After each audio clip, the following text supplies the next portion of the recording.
No dia 15 de julho de 2008, a central de emergência do condado de Orange, na Flórida, recebeu uma ligação angustiante. Do outro lado da linha, uma mulher conhecida como Cindy Anthony dizia não ver sua neta, Kaylee Marie Anthony, há 31 dias. A criança de apenas 2 anos estava sumida, e o mais alarmante, sua mãe, Casey Anthony, não havia relatado isso a ninguém. O nome que se tornaria um dos mais polêmicos da história criminal dos Estados Unidos entrava oficialmente no radar das autoridades. Casey Anthony nasceu em 19 de março de 1986, em Warren, Ohio, e cresceu em Orlando, Flórida, onde vivia com os pais George e Cindy Anthony. Desde jovem era descrita por amigos como carismática e alegre, mas também envolta em pequenas inverdades e histórias conflitantes. Durante a adolescência, ocultou uma gravidez dos pais por quase 7 meses e foi apenas no nascimento de Kaylee. Em 2005, que a família soube oficialmente da chegada da criança, Casey não tinha formação universitária, embora afirmasse em diversos momentos ter cursado psicologia. Trabalhou em empregos temporários e por um bom tempo disse trabalhar na Universal Studios,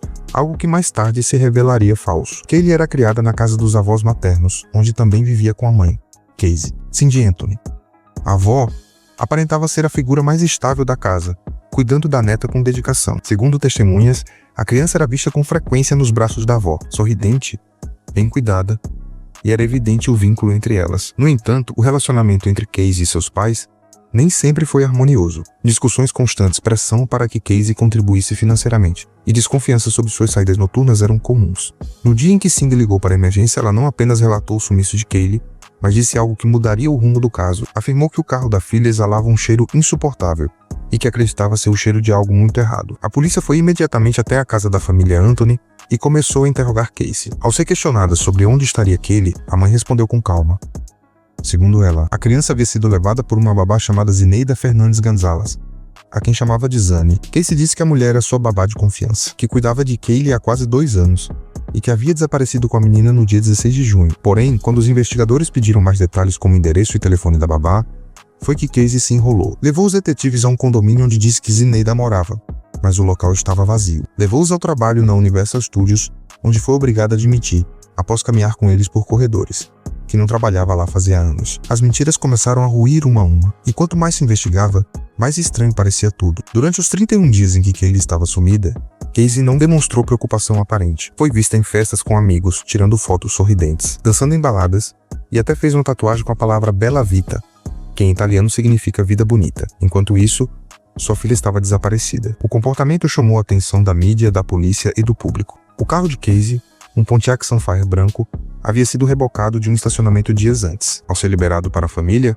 o pai, George Anthony, ex-policial, disse sentir um cheiro muito forte no porta-malas. A polícia coletou amostras e levou cães farejadores. Exames apontaram a presença de compostos orgânicos que podiam indicar decomposição. Um fio de cabelo com características similares ao de Kaylee foi encontrado no compartimento traseiro do veículo. Além disso, o histórico do computador de Casey mostrava buscas por termos como quão rápido o clorofórmio age, quebra-pescoço instantâneo, e como fazer clorofórmio. Em 11 de dezembro de 2008, um trabalhador de serviços públicos encontrou restos humanos em uma área arborizada a apenas 500 metros da casa dos Anthony. Os fragmentos estavam dentro de sacos plásticos, junto de uma manta infantil. Após análise forense, confirmou-se. Tratava-se de Kaylee Marie Anthony. A causa exata do falecimento não pôde ser determinada, mas foram encontrados traços de fita adesiva próximo ao crânio da criança. Era o fim trágico de uma busca que durou quase 6 meses, e o início de um julgamento que dividiria o mundo. Em 19 de outubro de 2008, antes mesmo do achado dos restos da pequena Kaylee, Casey Anthony já havia sido formalmente indiciada. Quando o anúncio do material encontrado na mata confirmou que era da menina, o caso atingiu um novo patamar de atenção nacional. Casey foi mantida sob custódia e o Ministério Público do Estado da Flórida anunciou que buscaria a pena máxima possível. O promotor Jeff Ashton conduziu a acusação com uma linha direta. Casey, segundo ele, queria se livrar da filha para poder levar uma vida livre, sem as obrigações da maternidade. O argumento da promotoria baseava-se no padrão de comportamento da mãe nos 31 dias em que Kaylee esteve desaparecida. Fotografias em festas, o novo relacionamento amoroso, a tatuagem, as mentiras sucessivas à polícia e à família foram apresentados como indícios de negligência e frieza. O julgamento teve início em maio de 2011, 3 anos após a denúncia inicial. O tribunal foi instalado no condado de Orange, em Orlando, mas transmitido ao vivo por grandes canais de televisão como CNN, HLN e Fox News, alcançando milhões de pessoas todos os dias. A promotoria acreditava que Casey teria usado clorofórmio e fita adesiva para causar a morte da filha, depois descartando os restos em um terreno baldio. A fita adesiva encontrada junto ao crânio da criança era um dos principais elementos do caso, assim como os resíduos no carro e as buscas feitas em um computador da casa. Mas a defesa trouxe uma reviravolta que ninguém esperava. O advogado principal de Casey, José Baez, iniciou sua argumentação com uma revelação chocante. Segundo ele, Kaylee não foi vítima de um plano intencional, mas teria se afogado acidentalmente na piscina da casa no dia 16 de junho de 2008. Ao invés de buscar ajuda, Casey teria entrado em pânico e, com a ajuda do pai, George Anthony, ocultado o que aconteceu. A defesa ainda afirmou que Casey teria sido vítima de abuso desde a infância, acusações graves e sem provas materiais, mas que criaram uma narrativa de trauma e desorientação. O promotor reagiu, dizendo que isso era uma manobra desesperada da defesa e que não havia qualquer evidência de afogamento. Nem o vizinho viu movimentações suspeitas, e a cobertura da piscina, segundo os avós, estava normalmente colocada naquele dia. Ainda assim, o julgamento seguiu com testemunhos intensos. O pai de Casey, George, foi convocado ao banco das testemunhas diversas vezes. Durante um dos interrogatórios, chegou a chorar ao ser confrontado com as alegações de que teria ajudado a esconder a neta. Negou todas as acusações. Cindy Anthony também foi ouvida, e em um momento crucial, afirmou ter sido ela quem fez busca sobre clorofórmio no computador, o que muitos entenderam como uma tentativa de proteger a filha. Mas peritos da promotoria argumentaram que era improvável que Cindy estivesse em casa no horário das buscas. Houve ainda análise da fita adesiva encontrada no local dos restos. Nela, especialistas disseram ter identificado a marca tênue de um coração adesivo, igual aos que Casey costumava usar em cartas e álbuns. O símbolo, embora não definitivo, foi interpretado por alguns como um sinal de despedida. Durante 6 semanas, jurados ouviram mais de 400 depoimentos, revisaram imagens, escutaram gravações das ligações feitas por Casey e por Cindy, e examinaram cada inconsistência no relato da acusada. O júri era composto por 7 mulheres e 5 homens, que ao final precisavam decidir com base em provas materiais e não apenas por impressões ou pela revolta pública. No dia 5 de julho de 2011,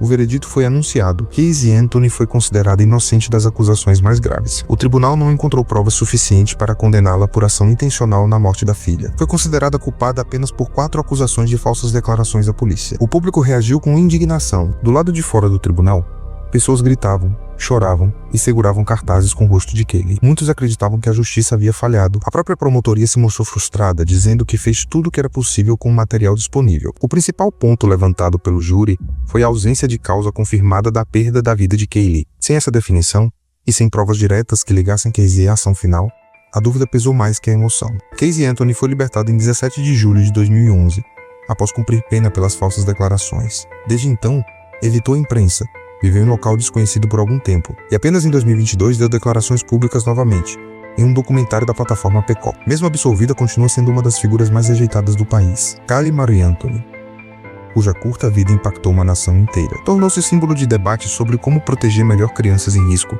e como lidar com investigações sensíveis diante da opinião pública. O que você acha que realmente aconteceu com Kaylee? Deixe sua teoria nos comentários abaixo. Depois do veredito em 5 de julho de 2011, a vida de Casey Anthony se transformou em um enigma quase tão debatido quanto o próprio caso. Apesar de ter sido considerada não responsável criminalmente pelas circunstâncias que envolveram o fim trágico da filha, Casey não voltou à vida normal. Tornou-se alvo de protestos, ameaças e teorias infindáveis. Em meio ao caos, o caso ganhava contornos ainda mais inquietantes, pois mesmo com o encerramento do julgamento, muitas perguntas ficaram sem resposta. Nos meses que se seguiram à decisão judicial, manifestantes acamparam do lado de fora da casa da família Anthony, em Orlando. Cartazes com a frase "Justiça por Kaylee" preenchiam os gramados. Programas de televisão como Nancy Grace alimentavam diariamente discussões sobre as inconsistências do processo e o comportamento de Casey, mesmo jurados. Após o julgamento, demonstraram desconforto. Alguns afirmaram que, embora tivessem fortes suspeitas sobre Casey, simplesmente não receberam provas diretas e conclusivas. A falta de uma causa clara da perda da criança, aliada à ausência de evidências materiais que conectassem a mãe diretamente ao local onde os restos foram deixados, enfraqueceu a acusação.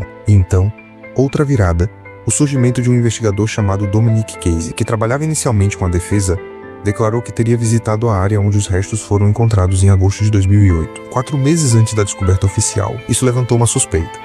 Teria ele sido guiado por alguma informação privilegiada? O dado não foi considerado suficiente para reabrir o processo, mas adicionou camadas de incerteza ao caso. A área onde Kaylee foi localizada havia sido visitada anteriormente por voluntários de busca e por policiais, mas nada havia sido encontrado. Chovia com frequência na época, e segundo especialistas, as águas poderiam ter movido ou encoberto os fragmentos por semanas. A relação da defesa com o pai de Casey, George Anthony, também seguiu causando desconforto público. Durante o julgamento, o advogado José Baez alegou que George teria participado da ocultação após o suposto afogamento, e que abusos cometidos por ele na infância explicariam o comportamento de Casey. George sempre negou tudo. Anos depois, em entrevistas, afirmou viver com dores físicas e emocionais, e revelou já ter pensado em desistir de viver. Diz que perdoou a filha, mas nunca mais teve com ela o mesmo vínculo. A mãe, Cindy, manteve uma postura ambígua, alternava entre defesa e desconfiança da filha. Em 2018, revelou à imprensa que continuava amando Casey, mas não sabia a verdade do que aconteceu com a neta.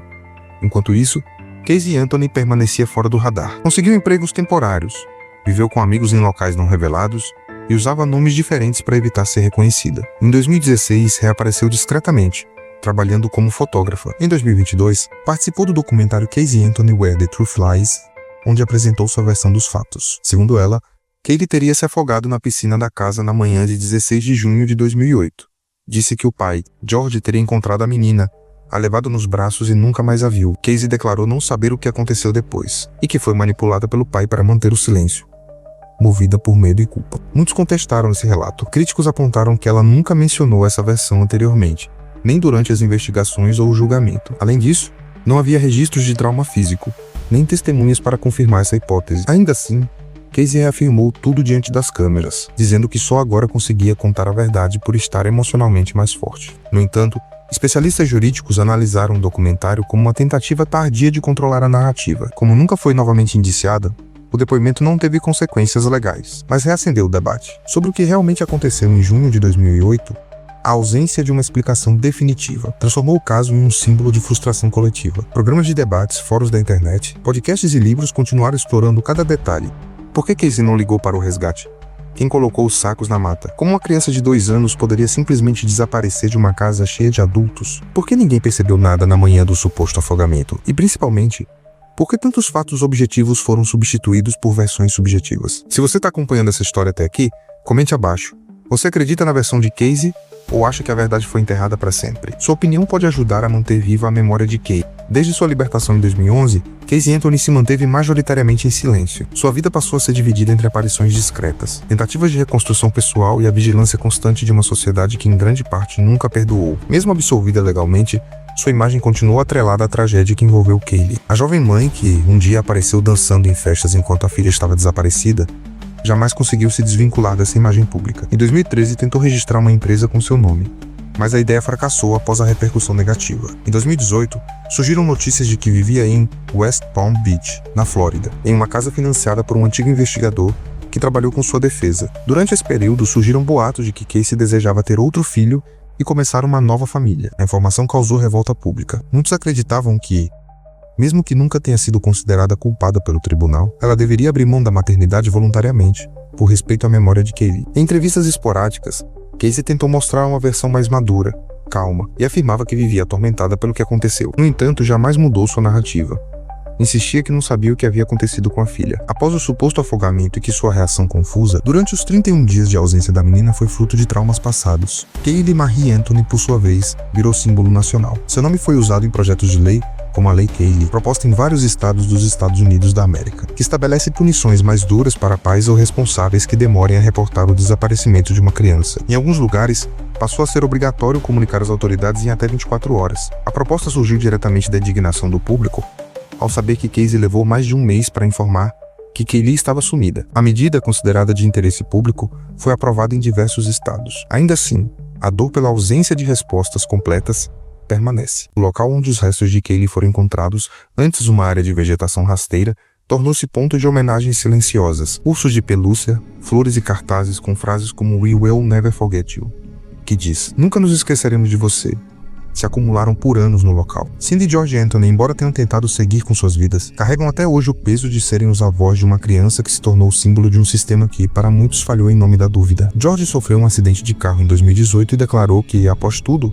só desejava encontrar paz. Cindy raramente aparece na mídia. Em 2022, o documentário Casey Anthony Where the Truth Lies, lançado pela plataforma Peacock, foi o primeiro em que Casey contou sua versão longa e detalhada. O projeto, no entanto, dividiu ainda mais o público. Enquanto alguns enxergaram fragilidade emocional e traços de arrependimento, muitos outros apontaram que a produção parecia cuidadosamente roteirizada, com perguntas previamente organizadas e nenhuma prova nova apresentada. As autoridades, por sua vez, afirmaram que não há possibilidade de reabrir o caso, a menos que evidências inéditas venham à tona. Hoje, Casey vive afastada da mídia, raramente dá entrevistas, e, segundo fontes próximas, mantém uma rotina isolada. A dor da perda de Kaylee, para quem realmente acompanhou de perto o caso, permanece como uma ferida aberta. A falta de respostas definitivas gera discussões até hoje, em fóruns, vídeos, livros e conversas domésticas. O caso Anthony não é apenas uma tragédia, é também uma janela dolorosa para a complexidade do comportamento humano, para as imperfeições do sistema judicial e para o poder esmagador da opinião pública. E embora tudo pareça resolvido nas folhas dos processos e no silêncio das testemunhas, uma pergunta continua pairando como uma nuvem pesada sobre a cabeça de todos que conheceram a história. A verdade sobre Kaylee algum dia será completamente revelada? Se gostou da história, curta e se inscreva para mais mistérios como este. Deixe sua teoria nos comentários abaixo.